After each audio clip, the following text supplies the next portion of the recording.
We're dinking around with Eddie and Webby. Dinking around with Eddie and Webby tonight.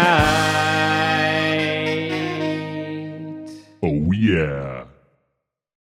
Welcome, everybody, to another episode of Dinking Around with Eddie and Webby. I am Webby, not Eddie, and I really can't believe it, but 2022 is already coming to an end here, and I hate to say it, but once again, Eddie will not be joining us for this episode. But fear not, everybody. We are going to make sure of it that Eddie and I do a lot more episodes of Dinking Around together in 2023. And we also have some very fun projects that we plan on doing that you are definitely going to want to stay tuned for.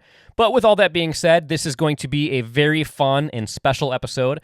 Ever since Eddie and I started doing a pickleball podcast together, we have always spent the final episode of the year looking back at our top 10 favorite moments of the year. But this year, we're going to do something a little bit different. Normally, we would talk about our favorite pickleball moments that are specifically related to things that Eddie and I have been a part of. But for this episode, we're going to discuss what we feel are the most impactful and newsworthy moments of the year in the world of pickleball as a whole. And I will not be alone. I'm going to be joined by a very special guest. And instead of making you guys listen to me blabber on for a bit all by myself, I'm not going to waste any more time, and I'm going to have our guest join us now so we can get right to our discussion. Not only is today's guest one of my all-time favorite podcast guests we've ever had, but he is also an official Pickleball Hall of Famer who has been addicted to high-level pickleball since 1974. Please welcome to the show, Steve Paranto. How's it going, Steve? Great to see you again. I'm doing great. Welcome to Rex, our new great pickleball club here near Portland, Oregon, and Clackamas, Oregon. Oh, nice. Very cool. Yeah, I've seen some posts that you've done and other people have done online about Rex. Seems like an awesome place. Yeah, well, we need this in the Northwest. We have a lot of rain. Well, we have snow coming tonight. Yeah. But usually it's just rain, so we needed indoor places to play, especially for our players to keep up with Florida and California and Utah and all the places that have great weather. Oh, for sure. Yeah, these places like where I live and where you live, we definitely need something for the winter months, that's for sure. So I'm glad to see stuff like that finally is starting to happen. I love it. That's very, very cool. But if I'm not mistaken, this is actually your fourth appearance as a guest on one of our podcasts. So that's pretty awesome right there. It shows how much we love you. I feel like I'm one of the I remember back in the day when they'd make a big deal if you were on Saturday Night Live 3 times, the 3-timer club, and you got to go to the special room, and yeah, I feel special. Yeah, you're one of the very, very few that have made the 4-timers club. So congratulations. Thanks. Well, we have a lot of awesome topics to discuss today, but before we do, I'm going to need to wet my whistle and crack open a drink. I don't know about you. I don't know if they have drinks there where you're at. Oh, they do, and I'm going to walk you over here to the owner. Here, Kevin, say hi. How's it going? Thanks for having us on.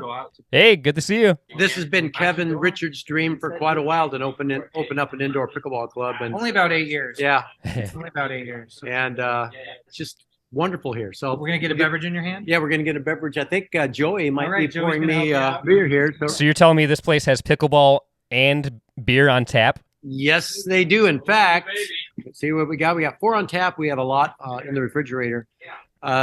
These are supporters of the club. Absolutely. A lot of support from local beer companies. And I'm going to have my favorite, Joey. I'm going to have a Coin Toss IPA. And this is brewed about 2 miles from my new farmhouse. Nice. Pouring it right up. Oh, here we go. So for everybody tuning in on the video version of the podcast, we have a nice pour happening here. We'll try to describe it for you that are anybody out there listening to the podcast. Joey's one of our local hotshot young kid players coming from high-level soccer. I certified him as an IPTPA instructor about a month ago. So now he's teaching here a lot too. So, Very I'm nice. looking forward to this all day, Joey. So we got, you said Coin Toss IPA, is that right? Yes. Yeah. It sounds delicious. I love IPAs. What can you describe about it? How's it tasting? Well, it's kind of a middle of the road IPA. It's not super hoppy or bitter. Just kind of in the step up from an amber IPA or bitterness wise. Very nice. Well, I'm going to reveal what I'll be drinking tonight. This is one from our friends at New Belgium Brewing. Lately, they've been providing us with free beer during the show, so we always love that. But this is something that I went out and bought because it just seemed perfect for the occasion. Final episode of the year. The holidays are here. So this one is called Holiday Ale. I've actually never had it before, so I'm trying it here for the first time ever, and it is described as having flavors of cranberry and spice and everything nice. So I love the description there, but that's what I will be sipping on. So I'm going to pour my beer here, and then is there anything going on there that you want to talk about as I pour my beer? Well, we're going to walk out to the courts right now. Oh, perfect. Well, here you can say hi to. Now, this is just a coincidence, but Norm Davis is here today. Norm was inducted in this year's Hall of Fame. Nice. As a contributor to the sport for so much that he's done for the sport of pickleball, especially in Arizona. He learned how to play in the Seattle area. Norm I know he doesn't mind if I say this, he's almost 90 and he's out there playing his heart out today. Wow. That's awesome. Yeah. Of course, I beat up too. Well, awesome to meet you, Norm. Congratulations on the Hall of Fame induction. Thank you. It's good to talk to you guys. Okay, see you, Norm. I'm going to walk out to the courts. All right, well, I've got my beer poured here, so cheers, Steve. Cheers, everybody tuning in. Well, we got some great ladies playing right here. In fact, walk over here, Tracy. And we have Tracy DeJagger, pro women player, happened to be playing on court 5 today. This Nice. is Nicole, one of our top women players. And on the other side is Joy Lysing, another pro woman player. I don't know how Mike got so lucky. Mike Quigley's on the other side getting to play with the girls today. But and we have 9 beautiful cushion courts here. Wow. This kind of cushioning was designed in Oregon. We have Les Schwab crushed rubber tires that are the surface or the initial surface before they put the tennis court surface down. So it's just great. On this court right next to me is Hall of Fame player Enrique El Condor playing right there. Oh, nice. El Condor. El Condor's here, and he's mentoring 3 other of our top young players today. This is great. This is awesome. This is the first time we've ever had somebody kind of like almost like a man on the street during the podcast. I love it. Yeah. And I get to sit here right at the side watching these players play. So I'm Nice. just here watching. Well, if something intense happens or if there's like an intense match point, feel free to show us, and we'll watch during the podcast and do some commentary. That sounds good. So I took my first few sips of this holiday ale, and it's very tasty. It definitely, I can taste the spice, and it's 7.5%, so I'm going to be feeling pretty good by the time I'm done, and I'll probably crack open a second one before we're done, so Yeah. I'll be feeling real nice by the end of this episode. With our great beer we have on tap here, I already kind of have planned out what my second beer will be. Very nice. Well, I say we get right to the main purpose of this episode. We want to talk about what we feel are the top 10 moments of 2022 in regards to pickleball. They could be just really big, impactful moments for the sport or big newsworthy moments, things that really stood out to us as having a huge impact in the year 2022 for the sport of pickleball. Let's kick things right off with number 10, and that is USA Pickleball finally backing and becoming part of the original Pickleball Hall of Fame. And speaking of that, the last time you were on the show, Wes Gabrielson joined you, and we discussed the controversy going on with USA Pickleball wanting to start their own Pickleball Hall of Fame and have it separate. Do you feel like that episode of the podcast had anything to do with USA Pickleball finally coming to their senses? I feel that was a very important event to do that. I think it actually was the tipping point. And I'm so happy of what has happened because we have full support with USA Pickleball. We just had a board meeting this week, so the new people, Stu, CEO of USA Pickleball, Stu is involved heavily, and it's just great again to feel like there's one Hall of Fame and that we have the support of USA Pickleball. Nice. Yeah, I'm glad to hear that because nobody I knew of anyway supported what USA Pickleball was doing. So I'm very glad that they came around and realized that it's better for the sport in general just to have one official Pickleball Hall of Fame. And I just remember at the time we couldn't believe what they were trying to do, and because I've always been a huge supporter of USA Pickleball, but when that happened, it was like, man, I can't support them wanting to start their own. So I'm very glad that things ended up turning around and working out for the best. Right. We've had 2017, 2018, 2019, 20, 21, 22, 6 years of inductions now. And this year was at nationals, and the players were Pat Kane, legend player. If you've ever heard the history of Pat Kane, unbelievable player that changed how the game was played. We had Larry Moon, who's for a senior player, done just about as much as you could possibly do in the sport of pickleball. You already met Norm Davis today, and Wes Gabrielson, who's one of our local players inducted into the Hall of Fame. He's now the youngest member in the Hall of Fame at 37. He's kind of considered the old timer because he's been playing serious pickleball for 10 years. That's very cool. I love to see it. So let's go ahead and move on to number 9 on our list, and that is the fact that more and more players and instructors are able to actually make pickleball their full-time occupation, and I've been seeing that boom a lot this past year. Well, a good example is right here at our club. We have 7 instructors, and we're pretty busy teaching. Instructors like Wes Gabrielson, who made a name for himself as a player. For example, he quit his full-time teaching gig, high school with great retirement and benefits, to be full-time pickleball instructor. That wouldn't have happened a couple years ago. Oh, for sure. Yeah, I know anybody that got into pickleball and tried to do it full-time like just a couple of years ago, it was a big risk. It was a scary thing, and a lot of people needed to end up getting another job just to support themselves. But yeah, now there's a lot of people that are able to support themselves and their families strictly on pickleball, which I love to see. That's great. The first person that I ever knew that did pickleball as a full-time living as an instructor was Prame, and he was in Seattle at that time. And he's continued to do that. He's probably the longest running instructor who's made a living full-time out of pickleball.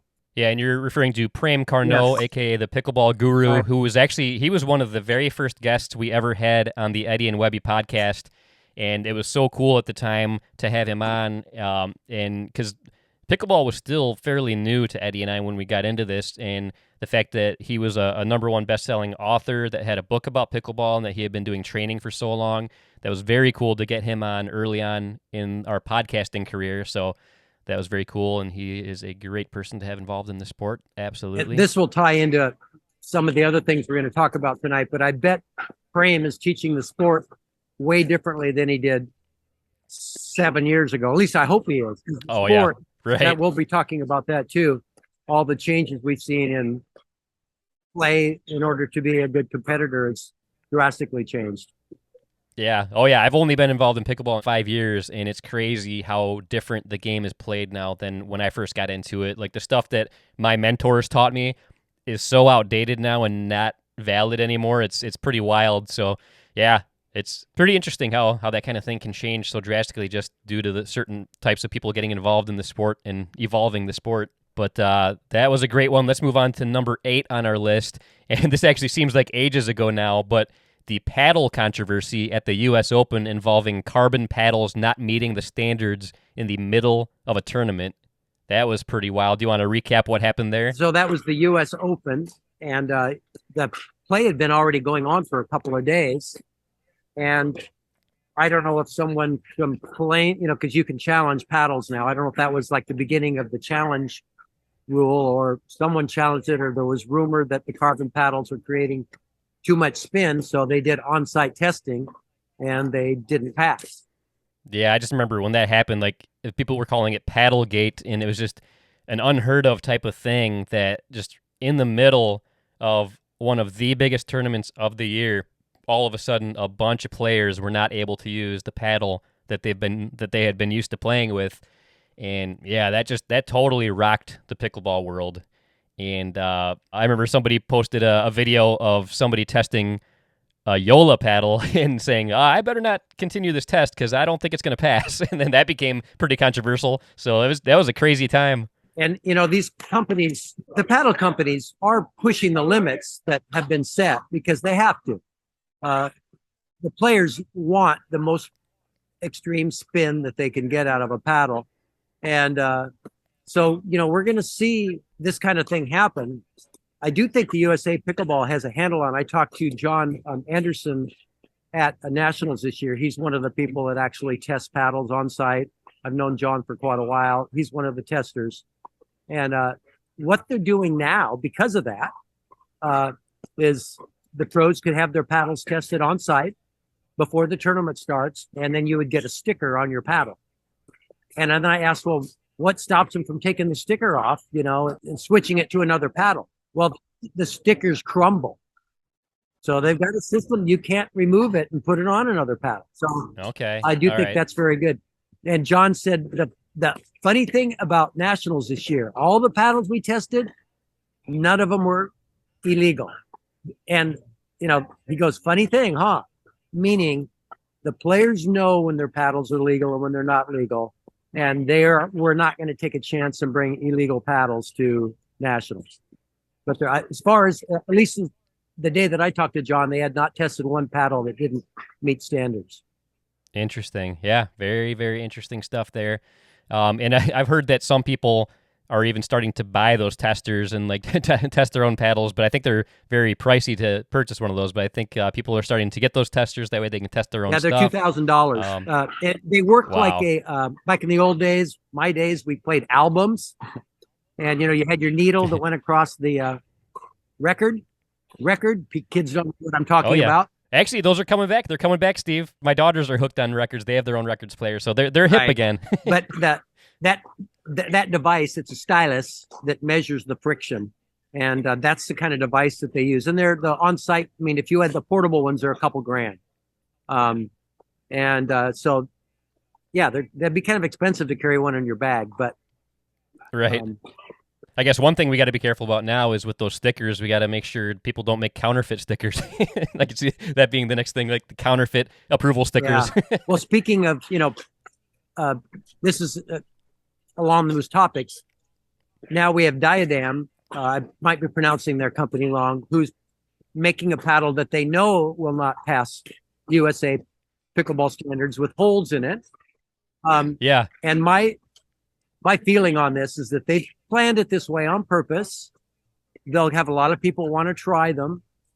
If they are a quieter paddle, like I think they will be, because holes, I think, I can tell you the history on that, but make paddles quieter. If they become a popular paddle for non-sanctioned events, and they're the paddle you can use in communities where noise is an issue, and if they don't create more spin, and I don't think they will because of the holes, I could see that being a future paddle with lots of holes, not just the hole that Selkirk, Mike, I use Selkirk, but I don't use the one with the hole in it. But that was a controversy also with the first paddle with a hole in it, when there are rules so you can't have holes in your paddle. But I do think if people do fall in love with that paddle, and it solves the noise problem, that paddle could be possibly approved paddle eventually. And I thought that was a very interesting idea on their part to knowingly make a paddle that is not approved.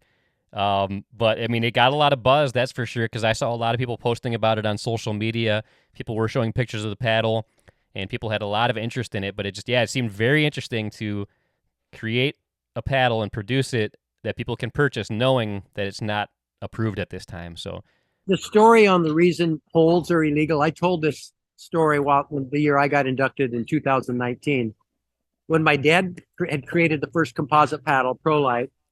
He was also on the rules committee, and we're talking the early rules committee, 1985, 86. And I said to Dad, this is USAPA, but back then we were called the United States Amateur Pickleball Association. I said, Dad, why don't you say that it's illegal to have holes in the paddle? And the reason we had the only paddle that was so light, and the only competitors we could have is if wooden paddles had holes. So I said to Dad, why don't you say holes aren't allowed because they create spin? It doesn't create spin. And that rule has stuck around since then. So that's since 1985. That's why I fully suspect or expect that the rules would allow holes, because you can make holes that do not create spin. interesting. I'll definitely be curious to see if and when those become official paddles that are approved. That'll be very interesting.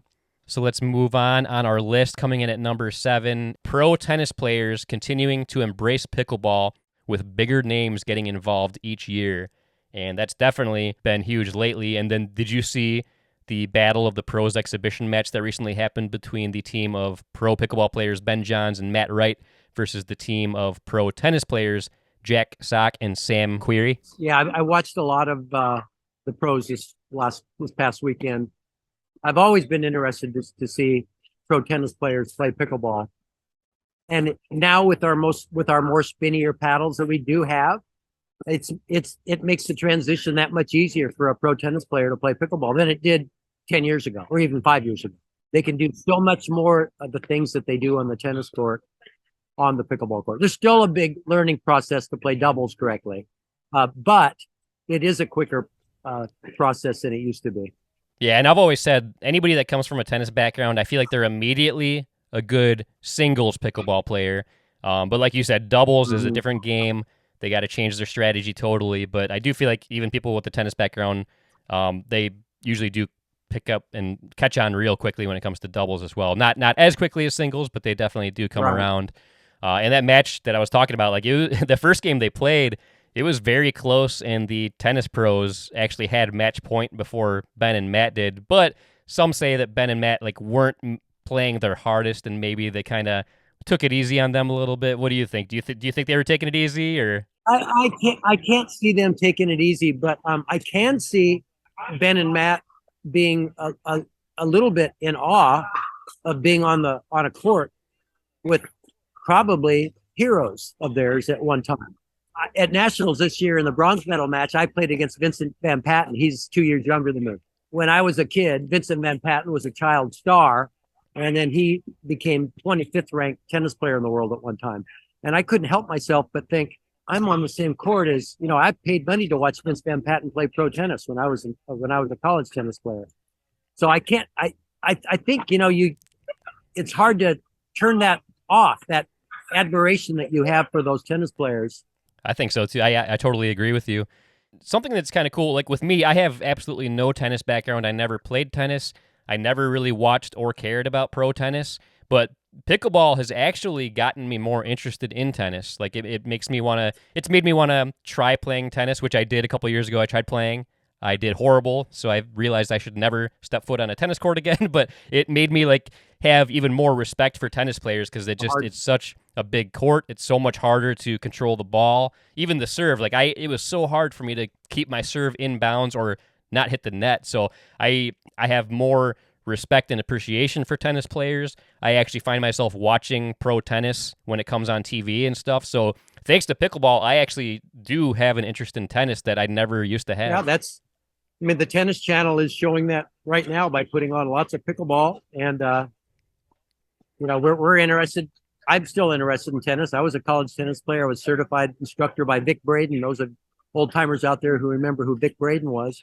I live for tennis, but I haven't touched my tennis racket now in nearly 20 years because I just think the rallies and the strategies that we have in pickleball just trump everything that happens on a tennis court. And I know that's one thing you're seeing with the pro tennis players. I've had the good fortune of working with Jonathan Stark this last year. He was a Wimbledon champion with Martina Navratilova in 95 and Byron Black in 94. Great doubles player. He absolutely loves pickleball. I was hoping, he's 52 years old, I was hoping to coach him enough to get him on the senior pro tour, but his living is teaching the elite junior tennis, and he's very busy still with tennis. But I'm pretty sure if you asked him, what would you rather go play? I think it'd be hands down, he'd rather go play pickleball. Nice. And yeah, I've heard a comparison from a lot of people saying that pickleball is more like chess and tennis is more like checkers, like when you compare the two, just because there's so much more cat and mouse strategy type stuff in pickleball compared to tennis. And that's why I don't want our paddles to get any spinnier than that, because I think we currently have the best balance ever in the game between dinking and driving and spinning. At one time, there was a point where it was primarily dinking. And that's not happening anymore because you can create a more offensive shot with today's paddles. And also, I mean, I'm not discounting the athletes that are getting involved also. I mean, we got, when you have, Query is 6'6", Isner's 6'9". I don't know how tall Sock is, but those people can create offense earlier than the average human because they're a great athlete. Plus, they have reach. And there's one stat that I always see forgotten in pro pickleball and at any level. The teams that hit balls out of the air first generally win the match. Teams that consistently are hitting balls out of the air first because they're creating offense first, and taller people have the opportunities to do that, especially when you're an athlete like Isner or Query. Yeah, and that's something I've been working on this past year is trying to really hit the ball out of the air any chance I can instead of letting it bounce, because I used to always let it bounce. Like I would take a step back just to let it bounce. Yeah, and you're getting pushed off the kitchen line when you do that. And when you can learn to hit volley dinks on everything that you can reach, as long as your balance isn't compromised, that's what I teach. Hit every ball out of the air you can, unless your balance is compromised. Then you're going to hit a block dink. You're going to hit it. But I don't want people backing off that line. There's a couple little situations where I do have people back off the line, but that would be that'd be a hour show. So nice. Well, let's go on to number 6 on our list, and that is the continued dominance of Ben Johns and Annalie Waters in the pro pickleball world. And yeah, nobody can deny that Ben Johns and Annalie Waters are the absolute best in the game right now. I mean, both of them have been getting triple crowns left and right, which is just amazingly impressive. Like, I can't believe how many times there has been a championship Sunday where Ben and Annalie Waters were involved in 3 different matches on a championship Sunday and then end up winning all those matches. I mean, that is just unbelievable and super impressive.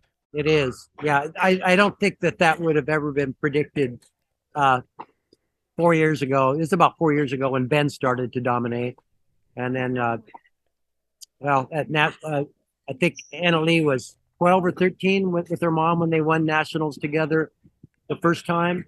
I don't think we would have predicted what we're seeing. I would have been the first to say we're going to have a slew of and we have had a slew of great players coming into the game. I want to make that clear. That's happening. But nobody has knocked them off yet, which, that shows how great, they are very, there's something special. I'll say that. Both of them are something very special. Oh yeah, absolutely. And if I'm remembering correctly, isn't Paris Todd the only person to beat Annalie Waters in singles this entire year?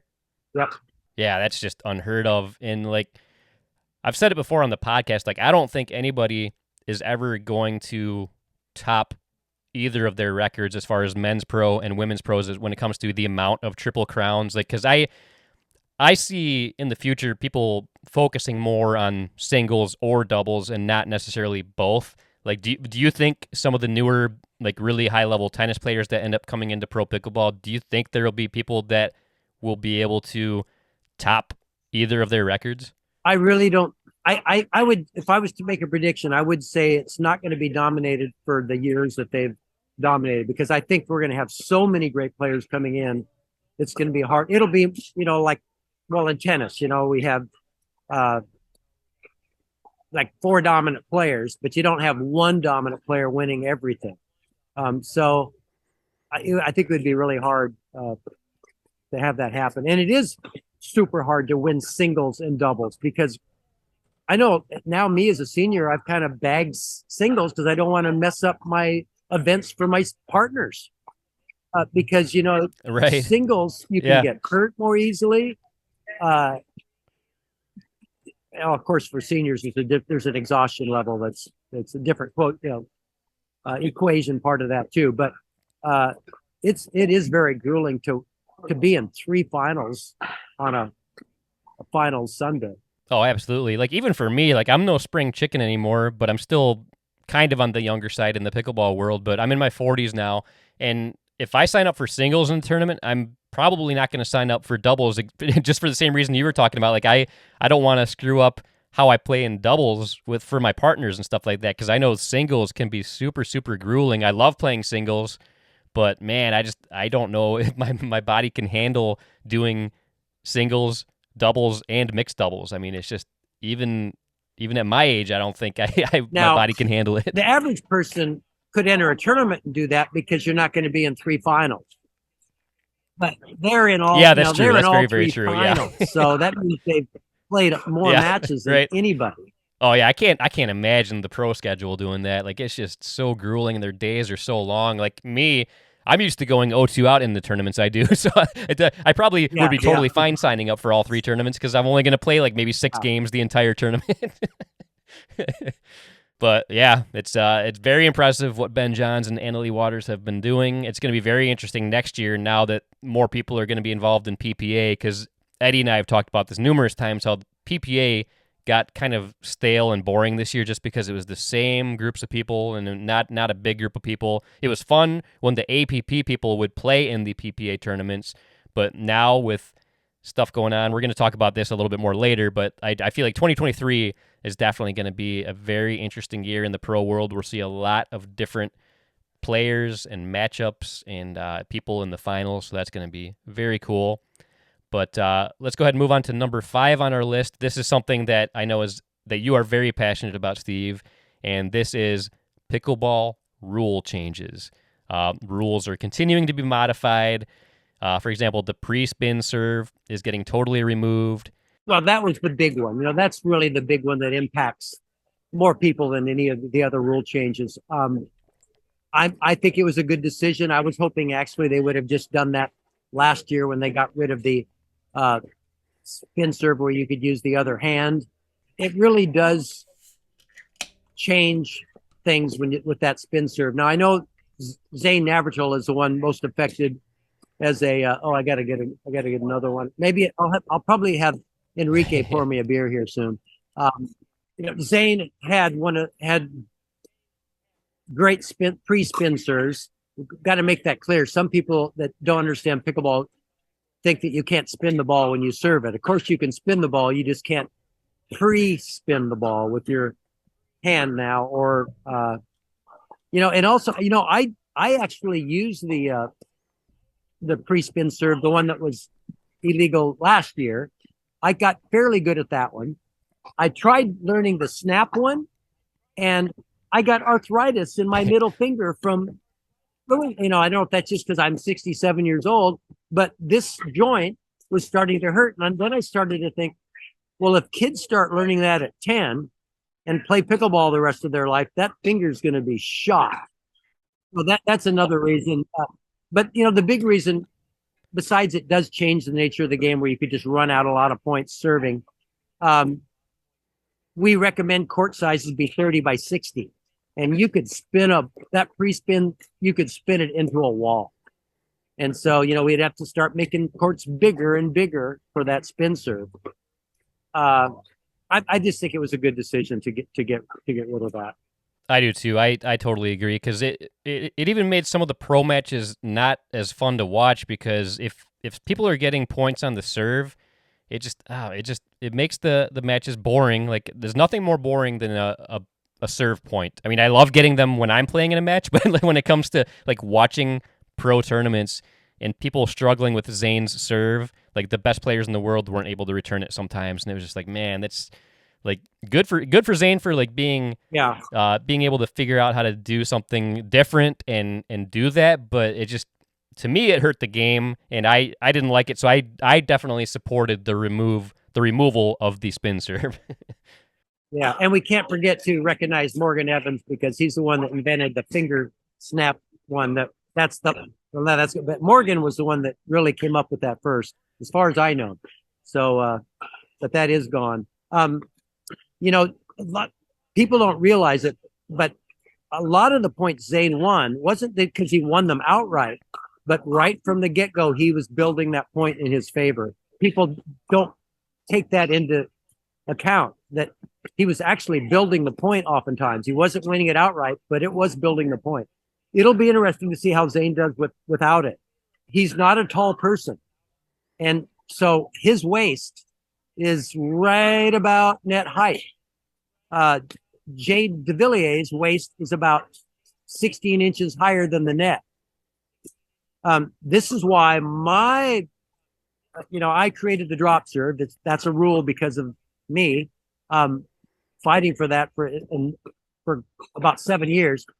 I feel strongly, very strongly, especially after what just recently happened, and it's going to continue to happen, that we should get rid of the volley serve.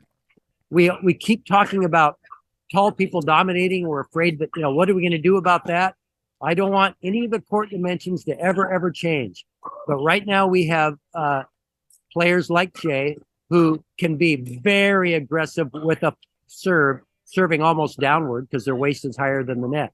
If Jay dropped the ball, it bounces right about net height or an inch below.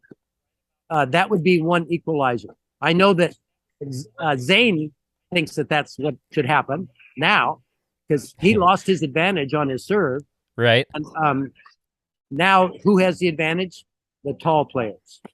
Yeah. And the other thing is, of course, it's never going to ever go away that you're going to have, is that serve legal or not? Nobody knows where your waist is.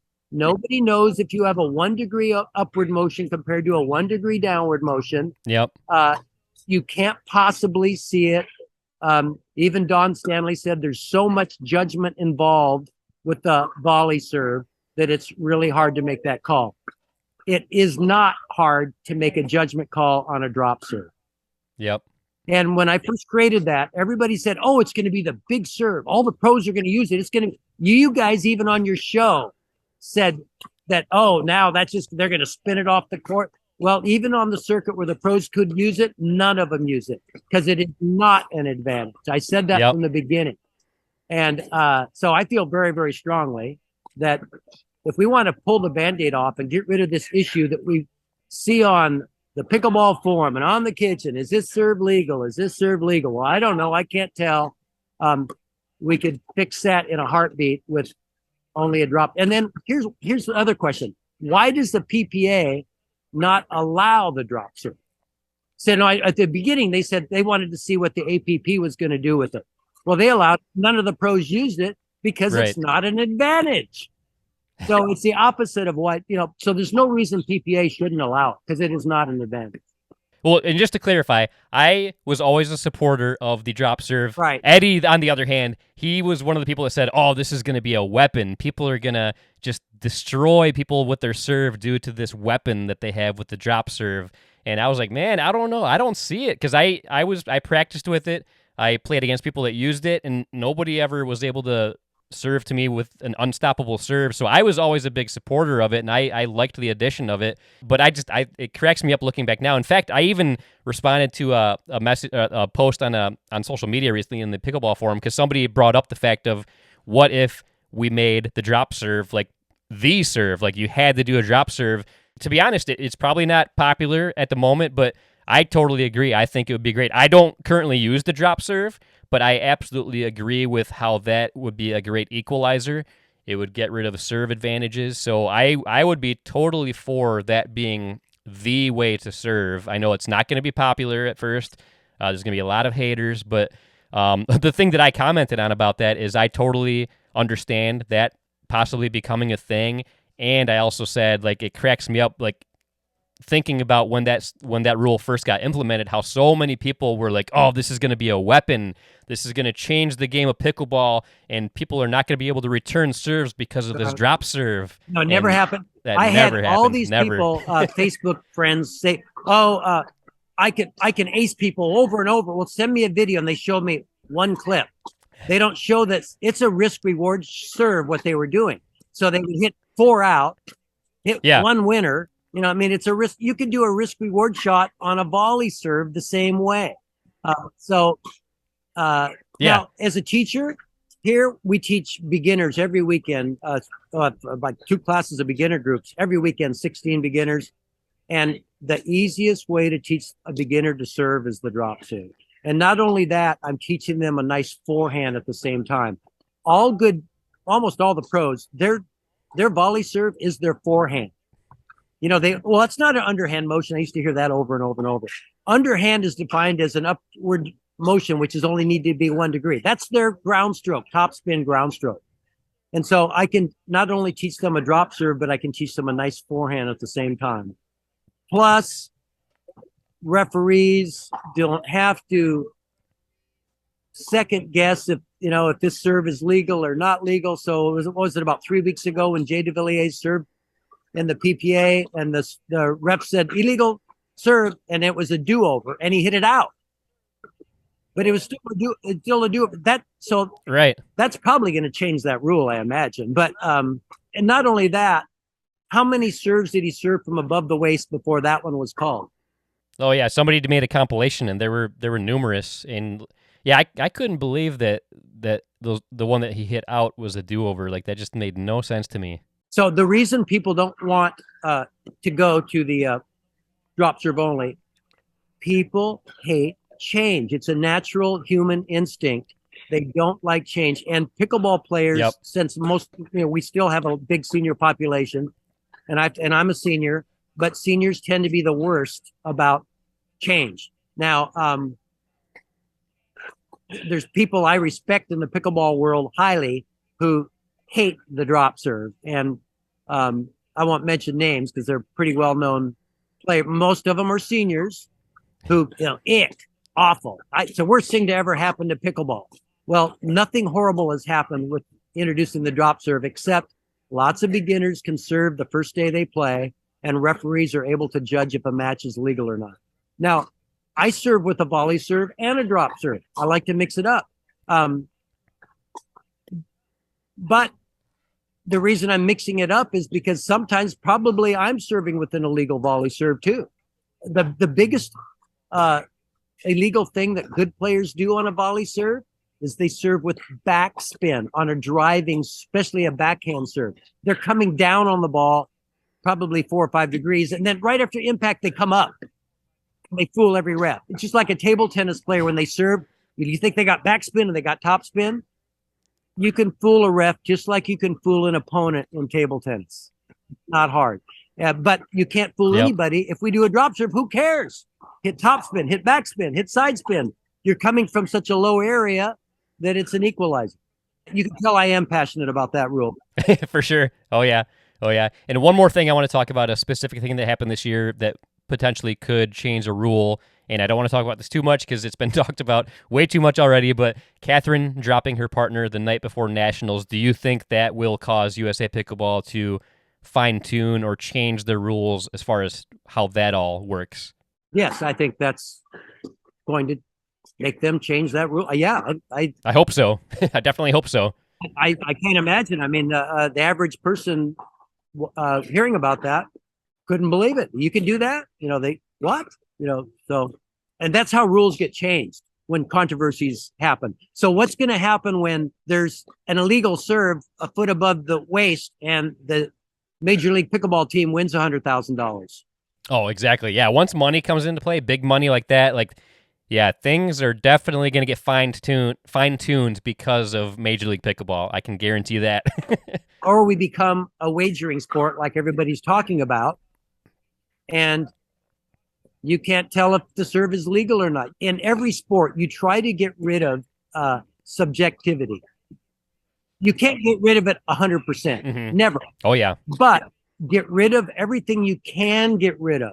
And this is a simple fix. So I'm going back to the drop serve should be the only serve. But, the inventors did not want the serve to be aggressive. The reason they couldn't do a drop serve, I've played on that original court a couple of times. That's my backyard from where I grew up, and I teach in Bainbridge Island every summer. We go to that court just to go there. And Scott Stover owns it, who I played in the world's first pickleball championships in the finals and doubles. He bought that from Joel Pritchard. He learned on that court. The court is so bad and rocky. If you do a drop serve, you're lucky if it, could go anywhere. Right. Yeah, I've got to go there sometime. I know I've seen how uneven the ground is and stuff like that, but it's just such a historic thing, and pickleball means so much to me and so many people in this country that it's Right. someplace I definitely need to visit at some point. That's someplace that I hope is always preserved. Oh, yeah. They have a plaque there. It is a historical site for Bainbridge Island. I was just going to ask if it has the historic plate yet, so that's good to hear. I like that. Speaking of that, pickleball last year, this could be number 11. It's high for me, but pickleball became the official sport of Washington State this year. And I went to that bill signing, and I had Governor Inslee sign one of my dad's paddles, and that'll be in the Hall of Fame. Oh, that's right. Yeah. Yeah, that's awesome. I love it. Very cool to see. But let's move on to number 4 on our list, and that is Major League Pickleball and PPA joining forces. That was huge. I did not see that coming when it happened because as of last year, or early this year, PPA and Major League Pickleball were butting heads hardcore. It was like the battle of the billionaires. They couldn't come to terms or agreements, and they just were against each other. And Major League Pickleball and APP seemed to have a great relationship going. So when I heard that Major League Pickleball and PPA were joining forces, that surprised me, but I think it's going to be great for the sport. I feel bad for APP, but... Well, I feel about the same way you do. I mean, we've seen this in other sports, right? I mean, I was around in the ABA basketball years, so we had ABA, NBA. ABA became part of the NBA. At least some of the teams did. There's probably many sports that have done similar things in a growing sports like that, where you have offshoots and then competitors joining forces. So I think if we can make as much of that happen in the world of pickleball, it's like happened with the Hall of Fame, joining forces and working together, it's going to be better for the sport. Yeah, I totally agree, because Eddie and I have talked about this in the past numerous times, but the fact that there was such division between the PPA and the APP, it really did hurt the sport of pickleball because you didn't have all the best players at the same events. And that's why the first Major League Pickleball I thought was so amazing and great, because you did have the best of the best all together. I mean, it was a totally different format. It was a team-type event as opposed to like a regular tournament. But just like everything about the first Major League Pickleball, I absolutely loved. And I still think the first one was the best one so far. But I think 2023 potentially could be the best, depending on how they do it. Like I'm worried that like it's gonna become too frequent and not be as special as it was. But that remains to be seen. I'm not gonna say that until I see it, because who knows? Maybe it'll be more fun than ever. But just when all the best players in pickleball are at the same events, it just makes it so much more entertaining, so much more interesting. That's why I liked Nationals this year so much, because it had a lot of both PPA and APP players. It's just, yeah, when all of the best players are playing and competing, it makes it way better than just when a select group of contracted PPA players are together and it's the same people over and over again. Agreed. But yeah, I'm definitely very excited for 2023 in regards to Major League Pickleball and the union of PPA. Looking forward to seeing how that goes.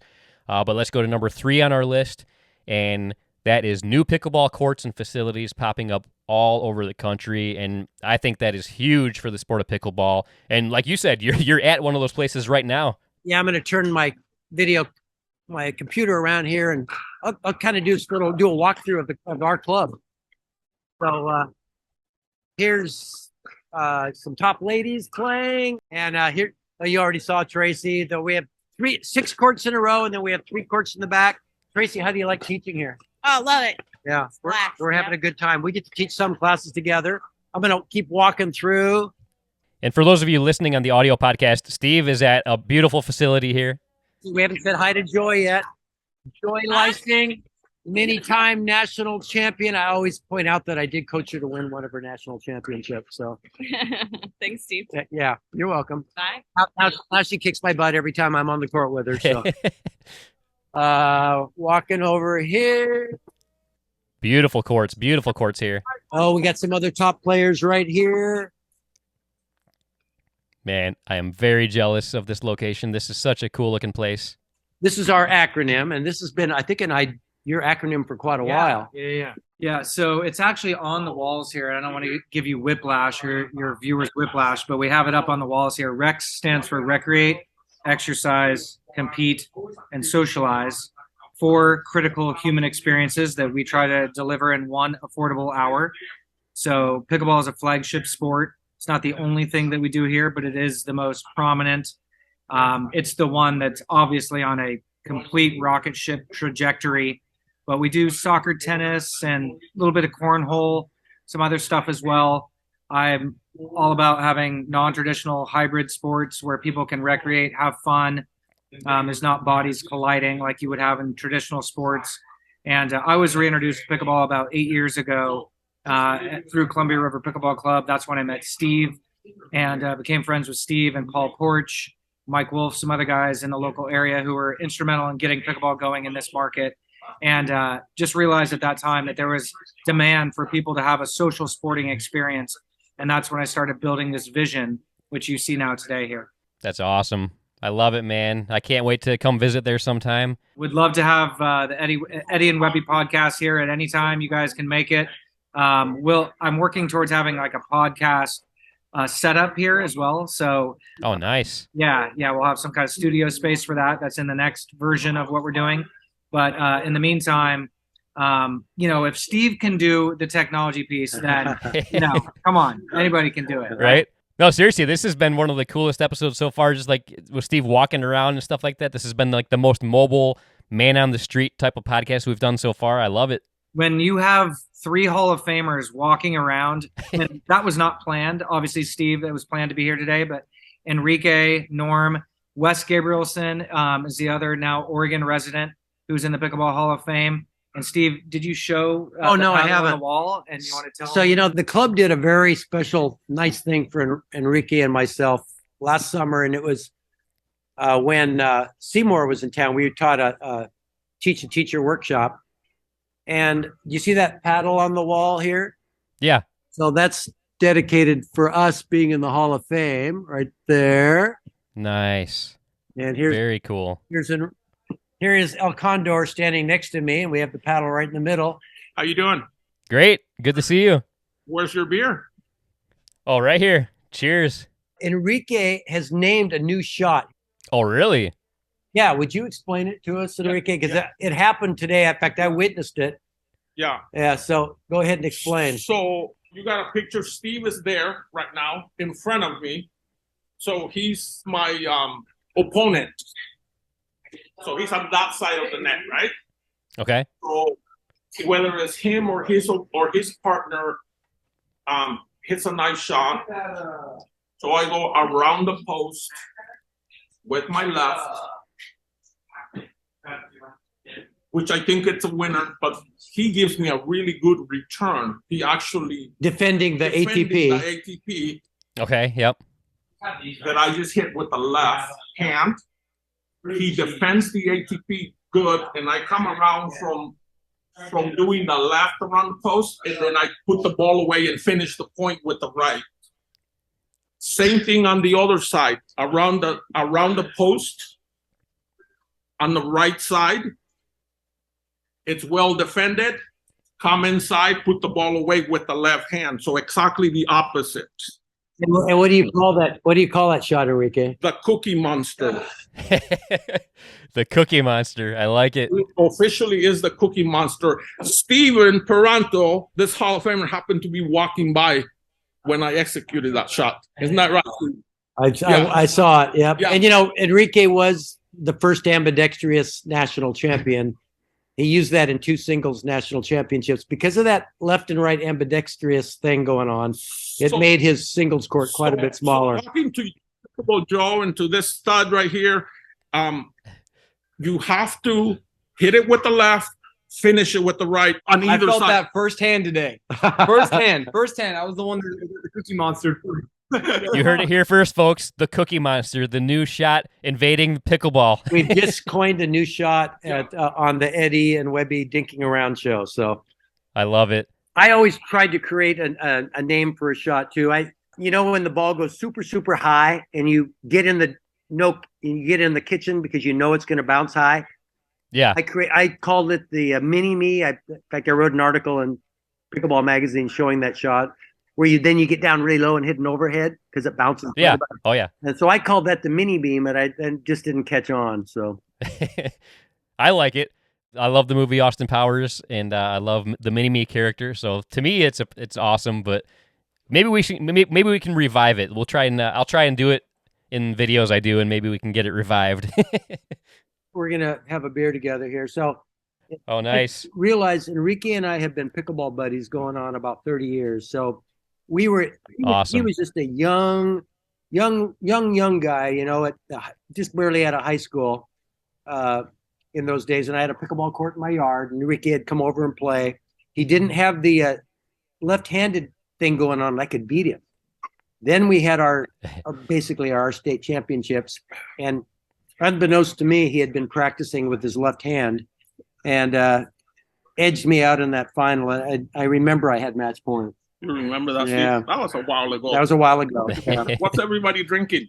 So I'm drinking Holiday Ale from New Belgium Brewing. I figured it's a perfect time to drink something called Holiday Ale. That sounds really good. New Belgium, is that like the ones that make Fat Tire?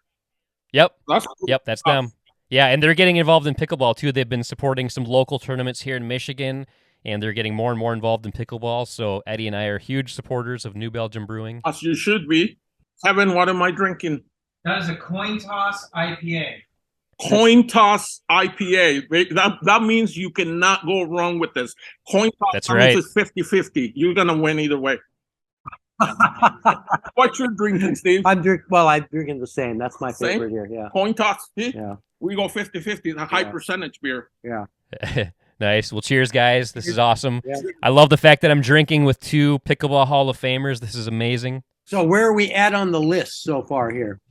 So we're getting close to the end. We are on number 2, and number 2 on our list is the massive influx of celebrities getting involved in the sport of pickleball. Yeah, at the beginning, I'd tell my daughter, George Clooney's playing pickleball, and she'd go, "Oh no, he isn't," and then I'd send her the link, and she goes, "Oh, okay." And now now she has more respect for my sport, but now I've just lost track of the numbers of celebrities that have embraced our sport.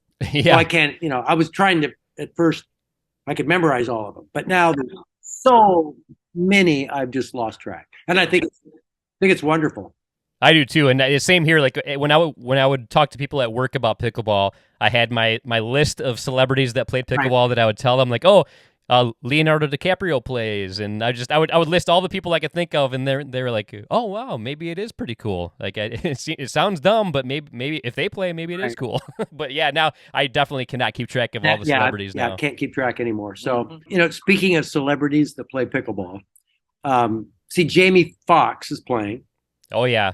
And he's good. And we have a good friend here, Jeff Gorham, who played with him a couple months back and had some really fun stories about being on the court with him. In California? Or where? Yeah, California. But my massive dream would be that Paul McCartney starts pickleball and I get to coach Paul McCartney in pickleball. I mean, that would just like end up, just kill me right now. If I got to, a big celebrity like that I've, been following my entire life gets involved in pickleball, and that would be just so wonderful to be on the court with someone like that. So, and that's happening. I mean, that's happening to instructors, and again, when we talk about being in awe with the people you're on the court with, when we talk about Ben and Matt being on the court with star tennis players, when I was a kid, being on the court, if I got to be on the court with Arthur Ashe or McEnroe, and the way things are going now, I could be on the court with McEnroe in pickleball. I mean, I know he's playing. Yeah. I mean, and Chris Everett, I heard, is playing now too. That's my age group. Navratilova is my age. So these people are playing pickleball, but to be on the court with one of these celebrities that you idolized your entire life. So, well, speaking of that, like I actually was on the same pickleball court, same location as two of my high school sport idols, and that was two of the Detroit Red Wings, two people that were part of Stanley Cup winning Detroit Red Wings teams, Chris Draper and Dan Cleary. I was in the same location at the same time playing pickleball. I've actually played pickleball against Dan Cleary before. We did a clinic, a Riley Newman clinic together, and part of the clinic was a little mini tournament, and my team played against Dan Cleary's team. So, I mean, just that right there was such an amazing moment in my life, like a huge life highlight. And then Chris Draper and Dan Cleary were on our podcast before, and all because of pickleball. Right. So, I mean, that's amazing. And of all the pickleball celebrities that play right now, you mentioned Jamie Foxx. I feel like he's the one that I would like to play with the most of the ones that I know currently play pickleball, just because I've heard he's so down to earth. I've been a huge fan of his my whole life pretty much, and he's a great player. So, yeah, I feel like he's the one that at the moment it's at the very top of my bucket list to try to get on the I court have a with. feeling you'll probably meet that bucket list because he is playing a lot. You'll probably be in a location that he's playing, and I'm sure he'd love to get on the court with you. Yeah, it's amazing the people we meet in the sport. I wonder. Oh, for sure. I wonder if any of the original bad boys from Detroit might play pickleball nowadays. Oh, I wouldn't doubt it. I wouldn't doubt it. I'd love to get on the court with Isaiah Thomas or even Dennis Rodman. Yeah, Dennis Rodman, if Carmen Electra lets him. I don't know. Sure they moved on from there. But who else did we have back then? Joe Dumars. Yep, Joe Dumars, Bill Lambier. Lambier. He was that mean center that was always looking for fights. Yeah, Vinnie Johnson. Man, I loved that. That was my favorite era of basketball. The for microwave sure. Johnson. Yeah. Yep. Yeah. So you mentioned Paul McCartney. I feel like the equivalent of that for me, of somebody that I don't know that plays pickleball, but an absolute dream that if he does and I got to play with, that would be Weird Al Yankovic. Oh, I love. Well, you and I both do music parodies. That's right. Yeah. So, how did you like his? But speaking of Weird Al, how did you like his latest movie that came out on? The biopic, the Al Yankovic story. I absolutely loved it. I thought it was brilliant. It was so good. Yeah. Well, he is brilliant. So, he was valedictorian of his high school when he graduated his senior year when he was 16. Yeah. Valedictorian. He is a genius. But that would be a great one to play with. He should be. Hey, Enrique, he might be able to play with his switch hands because he plays accordion. He's probably ambidextrous like you. So you could probably do that. He seems like the type that would play pickleball too. I feel like he plays. If he doesn't play and he tried it, I'm sure he would love it. But yeah, that for me, that's the thing that if I got to play pickleball with Weird Al, I would die a very happy man. Yeah, well, so you know how I'm, and when I say Paul McCartney, he is kind of a fitness guy. Well, not kind of. He's I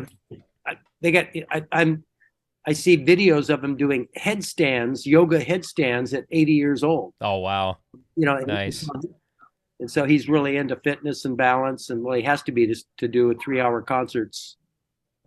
So I think pickleball would be perfect for his family. Yeah, for sure. Absolutely. But all right, I think it's time for number one. I mean, it's kind of a generic thing, but I mean, it's huge. We've already talked about it a bit today, but I think we can elaborate a bit more. But just the biggest thing in 2022, I think, is the overall popularity and growth of pickleball has exploded more than ever with no end in sight. And I feel like when you first started playing competitive pickleball, I know you have told us before, you started playing in 1974. Did you ever think the sport would reach the level that it's currently at? No way. I would have bet the farm, nothing. Now, we all loved it and knew it was a great, great sport. But all our friends thought we were crazy that we were playing this game. We could only play in gymnasiums here in the Northwest. There were no other places to play. When I was playing tournaments in the late 70s, early 80s, middle 80s, when we first formed USAPA, we had about 50 total tournament players in the world.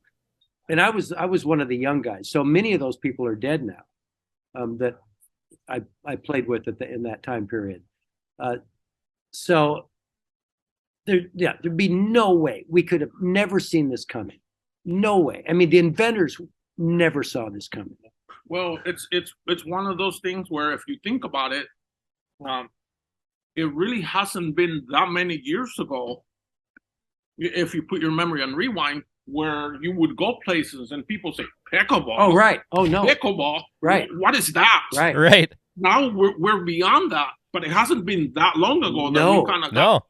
Well, like I said before, I just got involved in pickleball 5 years ago, and I would say even as recent as 3 or even 2 years ago, if I were to talk to anybody that I know outside of my group of pickleball friends about pickleball, at least 90% of them would say they've never heard of it before. They would think it's something I'm making up, and it would be extremely rare and exciting to find somebody that actually had heard of pickleball just 2 or 3 years ago. So just in the last few years, it's amazing how much has changed. And even 5 years ago when I first got into it, I never would have thought it would reach the level that it's at right now because of everything that's happened just this year alone.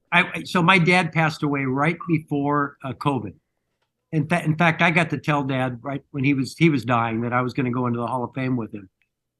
And when I think, I constantly think about this. God, I wish Dad could see what's happened since COVID. Most all of my students here at Rex, all these classes we're teaching, we always introduce ourselves. We have them introduce themselves and tell us about when they started playing.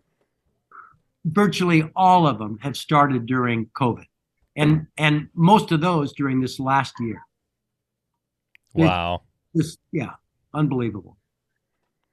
Yeah, I feel like that's like it's hard to say that anything is good because of COVID, but I do feel like because of COVID, that's why pickleball grew as much as it did just the past couple of years. Because so many people that I talked to, they were like, "Oh, well, during COVID, so and so taught me about this game," or "I was looking for something to do during COVID that seemed safe outdoors, and pickleball was it." So like because of COVID, like I feel like if COVID didn't happen, pickleball wouldn't be as far as it is right now. Would you agree with that, or do you think I think you're right, except I do think it would have just delayed its popularity.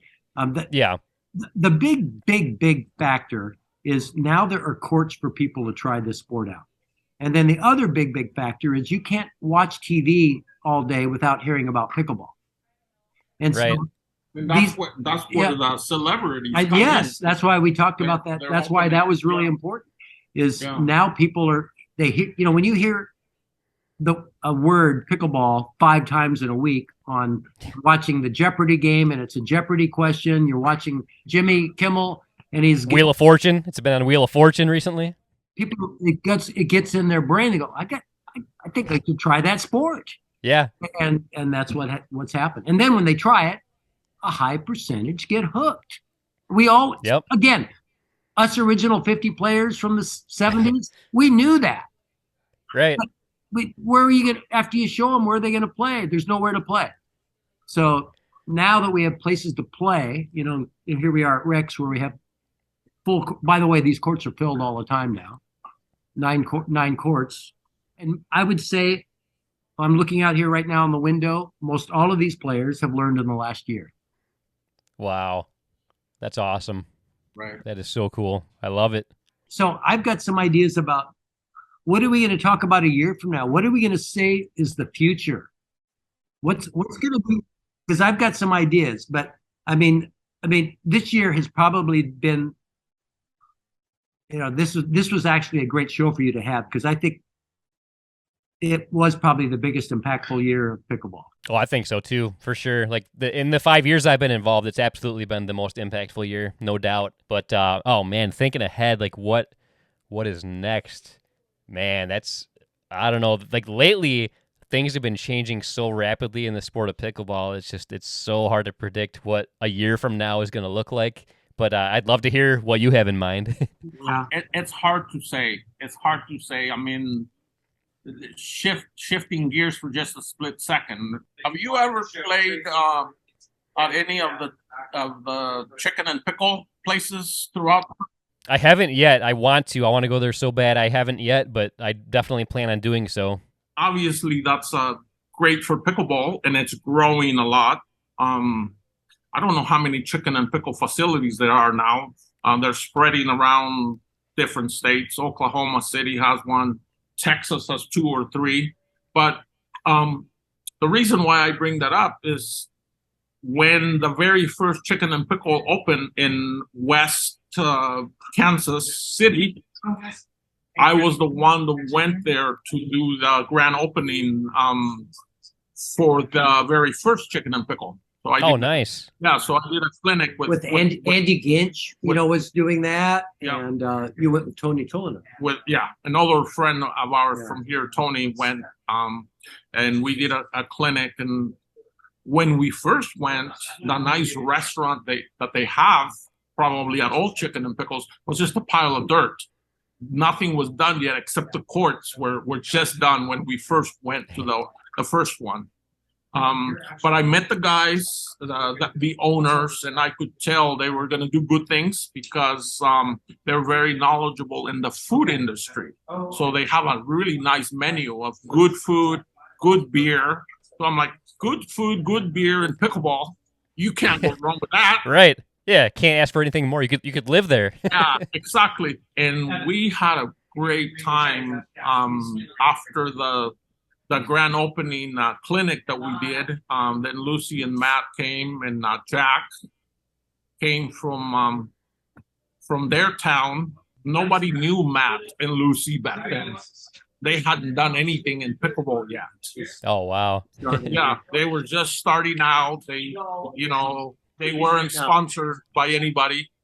Pretty much people were just finding out who they were, but they hadn't done anything in pickleball yet. So it was a nice memory to remember playing with them and just going to North Kansas City to that chicken and pickle for the very first time. I think every city in the country should have a chicken and pickle. For sure. Yeah, I agree. Well, if they won't have that, they will have a lookalike copy because that is what's coming. Yeah, and that was like they got started, like the first chicken and pickle opened before before pickleball like really exploded. So I mean, they just like they were very innovative in the world of pickleball, and I love it. I mean, they were taking a chance. That was way before. We talk about what's going to be the new thing next year. There's probably 20 Matt and Lucy's that will be introduced to next year that are on that same path. Right. That are probably both, Matt and Lucy are coming from high level pickle tennis. Yeah. Talking, borderline. Can you make it as a pro tennis player, as a living, or pickleball player? So, and that's what's going to be exciting is to see, how are the Sam Queries going to do? How are the Isners going to do? Or will there be a person like Matt and Lucy who, coming from super high level college tennis, but they have just a little bit of a knack for pickleball. Right. Because really, our star, besides Enrique, was Wes Gabrielson, and is Wes Gabrielson. He was a small college tennis player like me. In fact, we played the same, I'm way older, but the same league.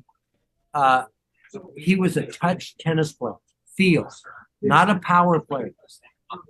He was a better pickleball player very quickly than he was a tennis player. There's going to be a whole bunch of those people who were not well-known tennis players. They were very, very, very good, but they have a knack for pickleball. Those people are going to be in the game, and they're going to make a name for themselves in the world of pickleball. Oh, yeah, absolutely.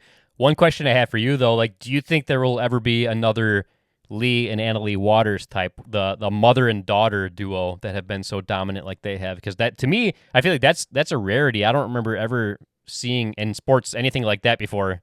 Now, I can't see that happening. They did it at the right time, and incredible talent. No, I can't see that. For one thing, our sport now with the spinnier paddles and there's way more athleticism. It's probably going to be very, very hard to be a pro pickleball player past the age of 40. It's like tennis. And so that's going to be really hard for a mother, daughter, father, son to win a national championship in the future. I think they'll probably eventually be in the Hall of Fame just for that. Oh, yeah. Because I don't see that in the future. I absolutely think that Leigh and Annalie will eventually become Hall of Famers because, I mean, just the mother-daughter dynamic, and then the fact that they changed the sport of pickleball. I mean, the way that they play, they were constantly told, oh, like, you're not going to go far with that style of play. Like, you need to be able to have a slow game and dink, and you step back from the line too far, and you're too aggressive too often. And now we see, like, that's their style of play is how most people play now. Very true, and all great points. I remember going to a tournament in North Carolina.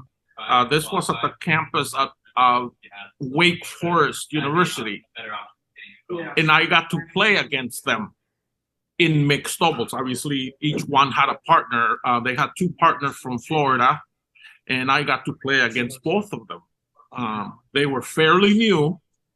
That was the only time I can say that I beat Annalie Waters. And then I remember that well because Pretty good, Enrique. You beat an 11-year-old. Yeah. Yeah, I was just going to ask, how old was she at the time? 11 or 10? Yeah, and I tell you what, it was a really close match. And then if we beat them, guess who was waiting? The mom. So we got past the daughter. We had to play the mom, and they were fairly new.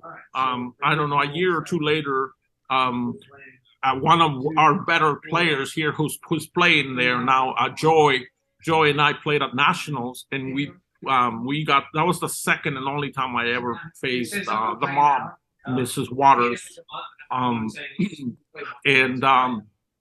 we played them really well. We played them strong. They ended up beating us because for some reason we started playing a power game, which she likes. Right.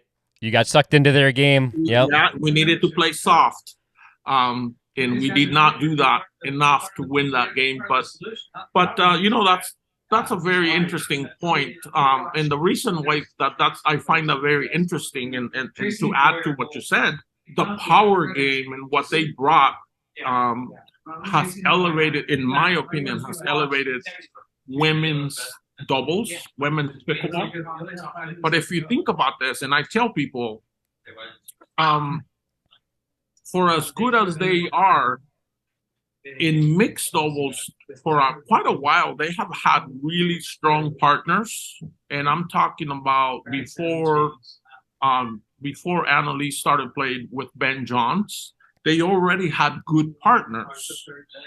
But they were not very successful in mixed doubles.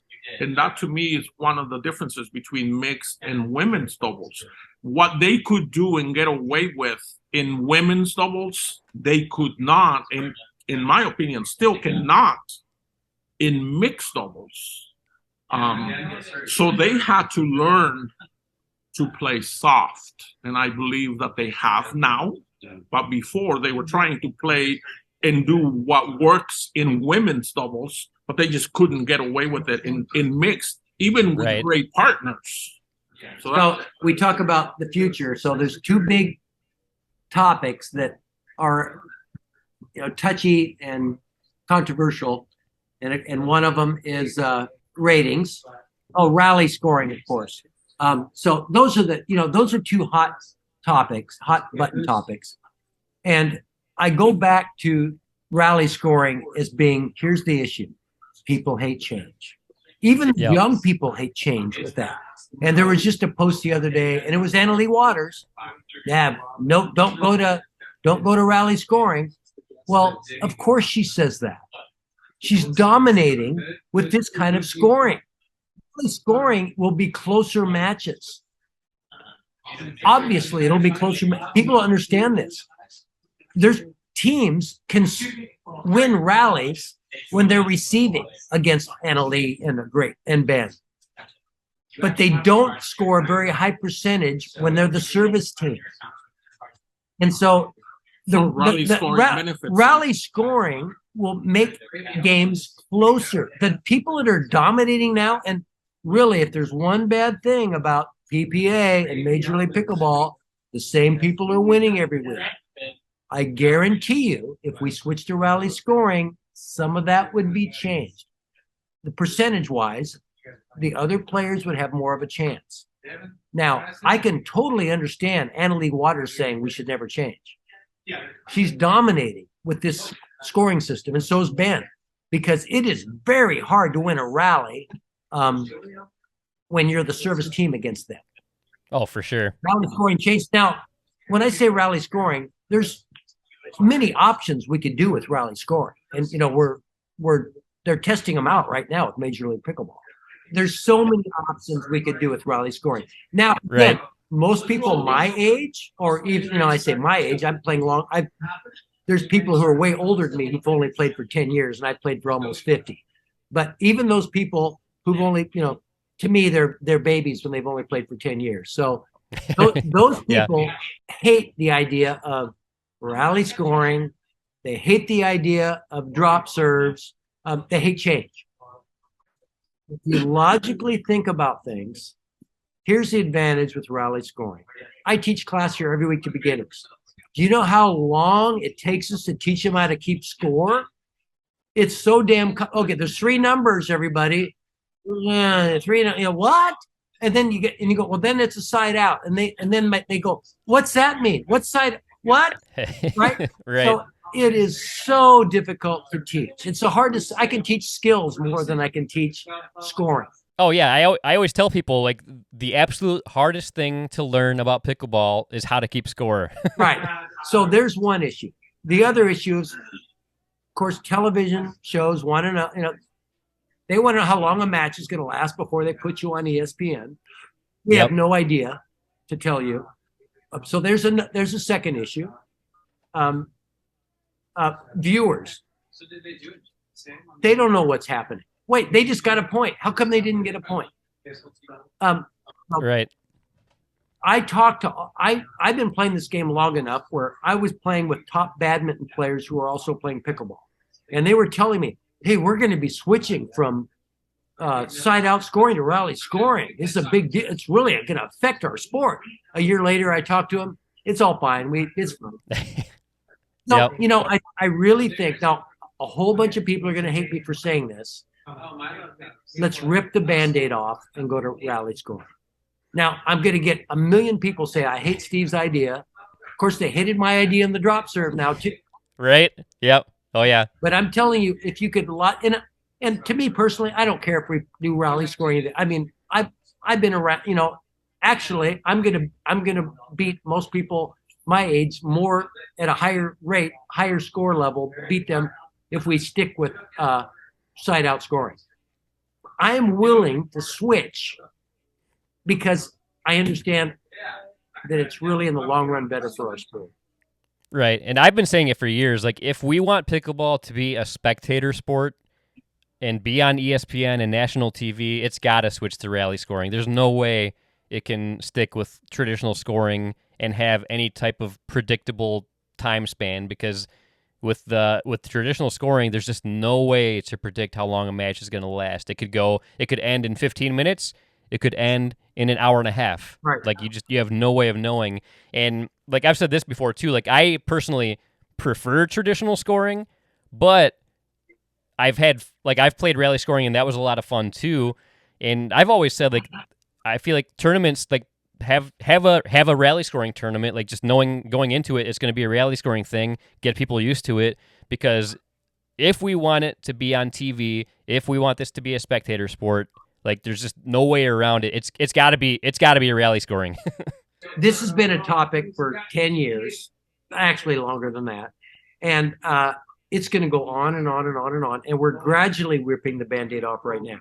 So, MLP, little rip, and I would say most of the pros probably like what they've done with rally scoring, except probably the top players, because they can beat you by a bigger margin with the old style scoring. But I do think it's one of those things. It's going to change. So we know we're going to change. Yeah, it's going to happen. But I do agree with you. I actually think more people are going to disagree and hate you for suggesting rally scoring than your drop serve idea. No, I know that. I know that. Yeah. But now I have another thing that I may have. Well, I think I may have a lot of people support me on this one. So here's my other. So it was about 7 years ago where me and my buddy, Paul Porch, he's a very good 70-year-old player in this area. He's a mathematician, college math teacher, coming from table tennis. We decided our rating system was stupid. This is the old rating. It was just basically self-rating was what we did. 0 to 5. We need to make this like table tennis. So we were in fact, this is crazy, but so Kevin, who owns this place, he was pickleball. I don't know if he wants to even say this, but he's pickleballratings.com. So they started because of me and Paul, started the new rating system that the USAPA bought into. They worked for them, and it was based on an algorithm. an ELO system on wins, losses, who you beat, who you don't lose. In fact, you could find my videos from 7 years ago promoting this is how we need to do it, right? Well, there's one problem that I didn't think about, and that is if you make an algorithm for doubles play, it will never, ever work because you can isolate the weak player. So I'm going to give you a couple scenarios why none of the rating systems today are accurate. I'm not going to name names, but none of them are accurate. And here's now they're accurate for pros when they all play with each other. They're all great, right? So right now, I'm going to give you one scenario. If Ben Johns played a local 5-0 tournament with a 2-5 player, he's winning it every time. And the other 2-5 player just has to serve and return serve. Ben takes over the court, beats every local 5-0 team. That 2-5 player gets a rating of 5-0. Well, there's one scenario it doesn't work. Now I'll give you another scenario. This is my scenario. You're 67 years old. You used to be able to do that. Now you have a weak partner. They isolate your weak partner and your rating goes down to almost their level. There's two scenarios. Now I'll tell you something that everybody's going to relate to that's watching this podcast. You get your foursome all ready to organize to play. So you got your foursome, and I'm guilty of this. I don't play much rec play anymore because of what I'm going to talk about. So you get your foursome, and you try to get 4 equal players, but somebody couldn't show up. And you've got a 4-0 playing with 3 other 5-0s. Before any game starts, you know who's going to win every game. Now, what if you played tournaments with that partner all your life? Your rating is going to be low. This is something I'm really passionate about for years. So that's why we started that. We wanted an ELO rating system because we were both table tennis players. And we knew how accurate the ELO system was in table tennis. 0 to 3,000, not 1 to 5.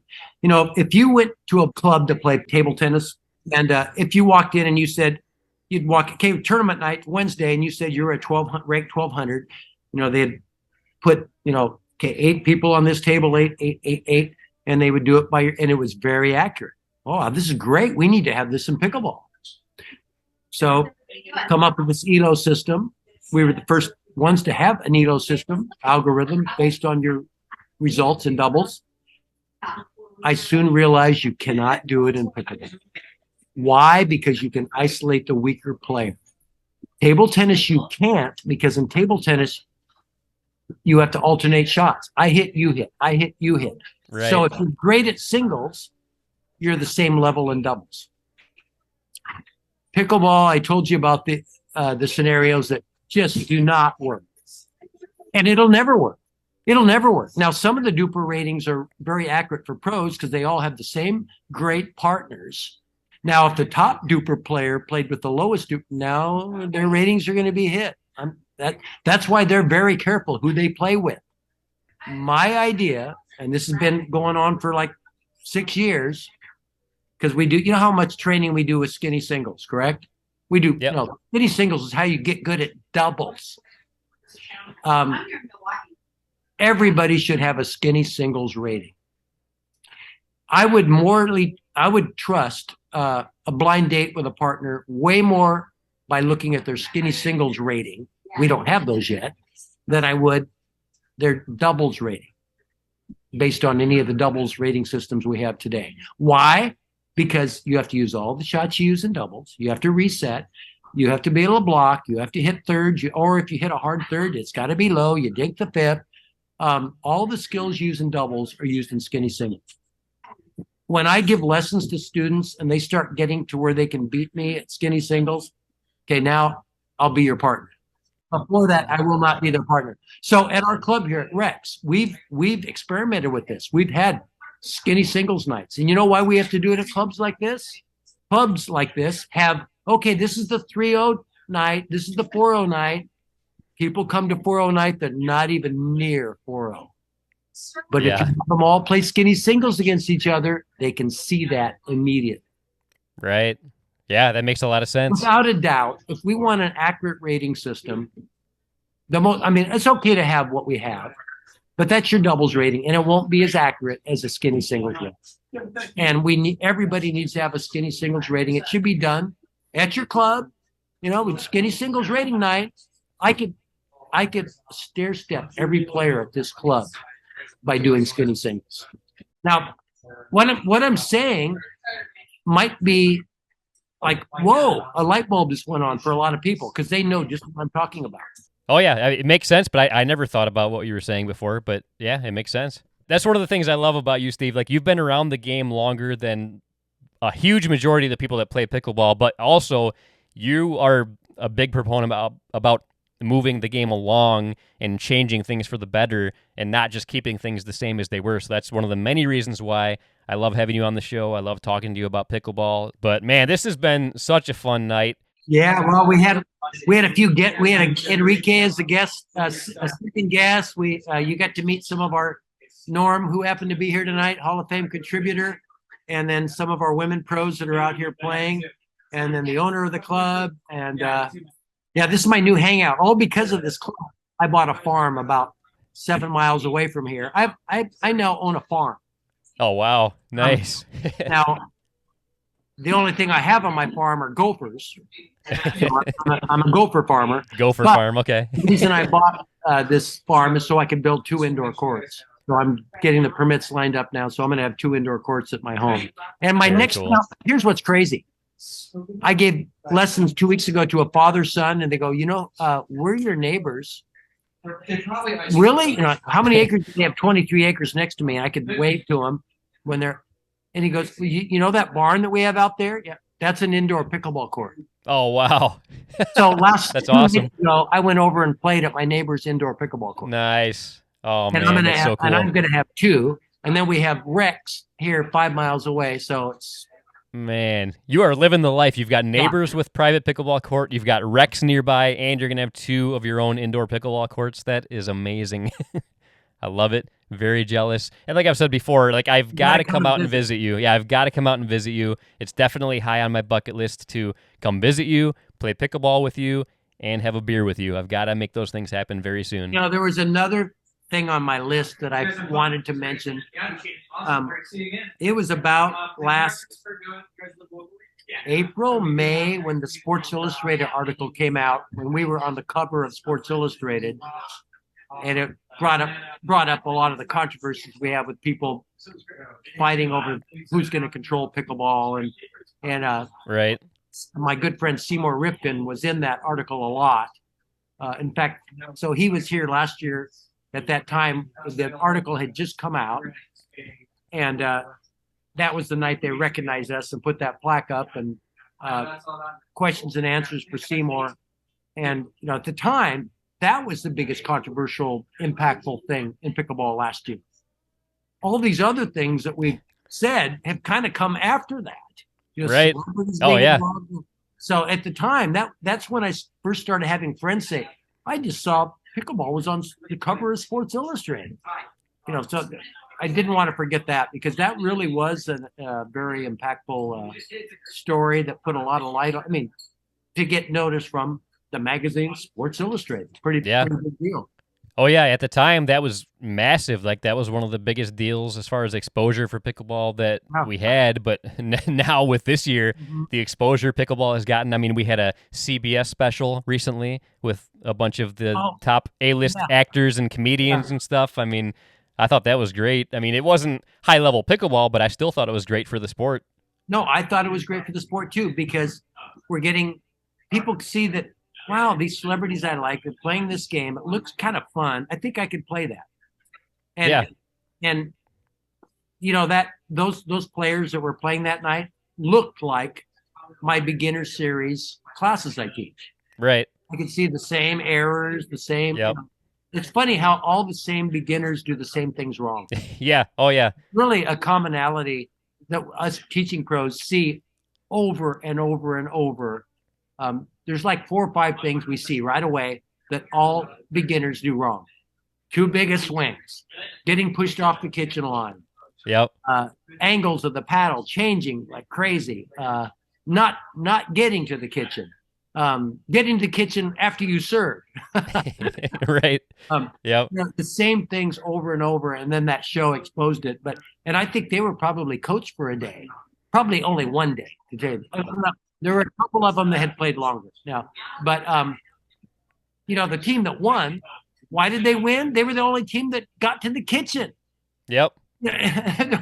and not that they were. I could have coached two or three or four of those others to beat those guys easily if they would have got to the kitchen, but they didn't. And of course, blocking skills are tough for beginners. I'm teaching two classes here. One's called How to Beat the Bangers, and then the other one is called Resetting from Everywhere. And that's first you take How to Beat the Bangers class, and also when you take How to Beat the Bangers, you learn how to be a banger, because bangers beat most everybody up till about 3.8 level players. Yep. And they get there quickly, but then they've got a ceiling they can't get above. So then you take the next class, How to Reset from Everywhere. And when you can do that and bang, and now I'm just kind of a more well-rounded player. Yep.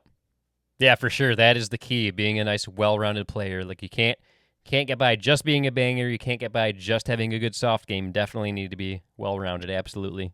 The other thing, so, here I am, a 67-year-old player who's played for almost 50 years. Every year I try to improve. There are many people my age and younger than me who just, this is my game. This is what I play. I'm not going to change, right? So when I went to nationals this year, I made a point of watching the best seniors in the world. And to me, that's Dan Gingrich and Dave Weinbach. And I followed them around. And, and I know them. And I would get more insight than the average person watching, because I would ask them questions, and both those two guys are so great about teaching the game, the love of the game. I tell you, if there's one thing I love, is watching Weinbach on a court laughing all the time. He's one of the best seniors in the world. This should be the most serious damn thing you do, right? He's still having fun. Nice. So there's one thing I like is people having fun on the pickleball court. And for sure. So that's what I gained from. There's a couple shots I won't tell you what they are that I want to copy from Weinbach. And just little. And we're talking, if you can improve this much, there's a fine line between being the best senior pro and being the ones that just compete. And he's doing those little things that make him the best. And so is Dan Gingrich. And what I'm impressed with Dan Gingrich, he hasn't been playing that long. And he is learning every day he plays. Well, this is a guy who's willing to change. If paddles changed tomorrow and had more spin, he would adapt. That's the thing about adapting, changing with the game. And he's that guy. And I talked to him about that. So, the new shot now is the pancake shot. So yeah, this is normally a backhand, not with these guys. Boom. And they anticipate it. And I watched him drill during hybrid, where they do a senior pro with a young pro. And I was watching him train with his young female pro. And in between matches, he is working on the pancake shot. When to do it, how to do it, and how to get your partner to know when you're going to do it, and how to cover for you when you can't do it. That's a whole other degree I would have never thought of. And there's probably 80% of the teaching pros out there will tell you never do that. Really? Yeah. And there was and I would say 80% of the teaching pros will say hold a continental grip. Most pros don't hold a continental grip anymore. They're all switching to an Eastern forehand so they can hit backhands like Ben from way behind them, and they can hit a forehand farther out in front of them. Right. I never see that taught yet. But because and we used to always teach, you hit a dink like you're bowling, underhand lift dink, right? This, right? So yeah. If that's what you teach your students and that's all they can do, they're going to have to move all over the place to get in position to hit that dink. where the people that can hit this dink can cover the entire court with a little lunge and balance and dink. That's one of the biggest changes I've seen in the last 3 or 4 years is balanced lunge dinks. Interesting. Well, Steve, this has been awesome. We covered a lot of topics tonight.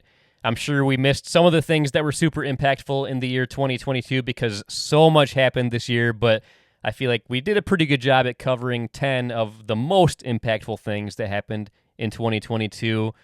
But man, I can't imagine what's going to happen in 2023.